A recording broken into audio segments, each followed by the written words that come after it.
Salam Katolisitas, aku Xenia.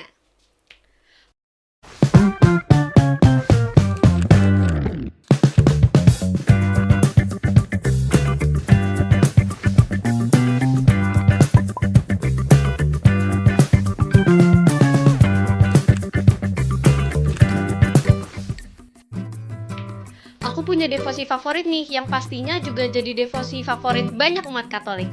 Devosi ini namanya Adorasi Sakramen Maha Kudus. Yuk kita kenali lebih dalam devosi ini. Adorasi Sakramen Maha Kudus adalah tindakan penyembahan kepada Tuhan yang hadir dalam rupa hosti yang telah dikonsekrasikan.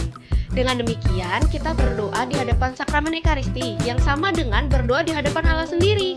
Penghormatan terhadap Sakramen Maha Kudus ini dilakukan setiap kali kita berlutut ataupun memberikan hormat di hadapan tabernakel, yang di dalamnya diletakkan hosti kudus.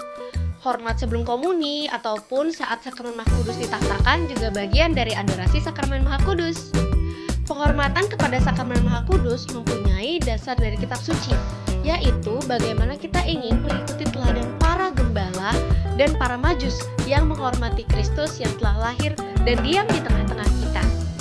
Santo Paus Yohanes Paulus II dalam surat ensikliknya yang berjudul The Church and the Eucharist mengajarkan, adorasi Sakramen Maha Kudus adalah praktek sehari-hari yang penting dan menjadi sumber kekudusan yang tidak pernah habis. Adalah menyenangkan untuk menghabiskan waktu dengan Kristus, untuk bersandar padanya seperti yang dilakukan oleh murid yang dikasihinya, dan untuk merasakan kasih yang tak terbatas yang ada di dalam hatinya.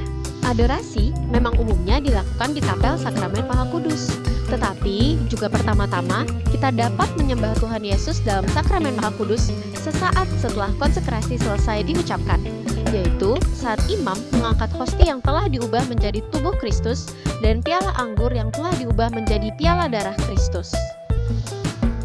Gimana sih caranya kita melakukan adorasi Sakramen Maha Kudus? Pertama, saat misa kudus, kita berlutut saat imam mendoakan, "Inilah anak domba Allah. Pandanglah dengan cinta Ia yang telah berkorban bagi kita." Sebelum menerima komuni, tunduklah dan berilah penghormatan kepada Kristus yang hadir dalam rupa roti dan anggur.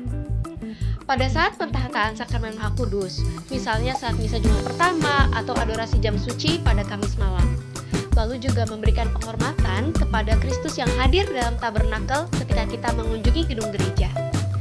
Lalu, prosesi Sakramen Maha Kudus yang adalah parade umat dan imam yang memberikan penghormatan kepada Sakramen Maha Kudus. Pasti teman-teman gak asing nih soal parade ini, karena ada banyak ditampilkan videonya di Instagram maupun di TikTok. Berikutnya, kita juga bisa mengunjungi Sakramen Maha Kudus di kapel adorasi dan menghabiskan quality time bersama Yesus. Pada saat ini, kamu dan Yesus saling memandang dengan penuh kasih. Indah dan romantis banget kan? Kalau lagi adorasi pribadi nih di kapel adorasi, seperti yang tadi aku bilang, aku bisa ngapain ya? Nah, berikut ada beberapa saran. Yang pertama, mendoakan kitab Mazmur ataupun breviat. Lalu juga bisa mengulangi doa Yesus. "Tuhan Yesus, kasihanilah aku orang berdosa ini." Ulangin aja terus sampai hati dan pikiran tenang dan masuk ke dalam doa kontemplasi. Ide lain adalah Lectio Divina. Ini berarti membaca salah satu perikop dalam kitab suci, lalu pilih satu ayat, bebas aja, yang menurut kamu paling menyentuh, dan renungkanlah. Berikutnya, kita bisa membaca kisah orang kudus dan berdoa bersama mereka. Nah, berikutnya ini favorit aku, yaitu mencurahkan isi hati kita kepada Kristus dan sembahlah Dia. Yesus adalah sahabat kita. Kalau kita ketemu sama teman kan pasti cerita-cerita. Begitu juga saat adorasi, kita bertemu sahabat sejati kita, Yesus Kristus. Lalu mohonlah pengampunan kepada Tuhan dan berdoalah bagi orang lain. Berdoa untuk mereka yang telah menyakiti kita dan memohon kerahiman ilahi bagi seluruh dunia. Kita juga bisa berdoa rosario. Mungkin ada yang bingung, kok di hadapan Tuhan Yesus malah doanya rosario?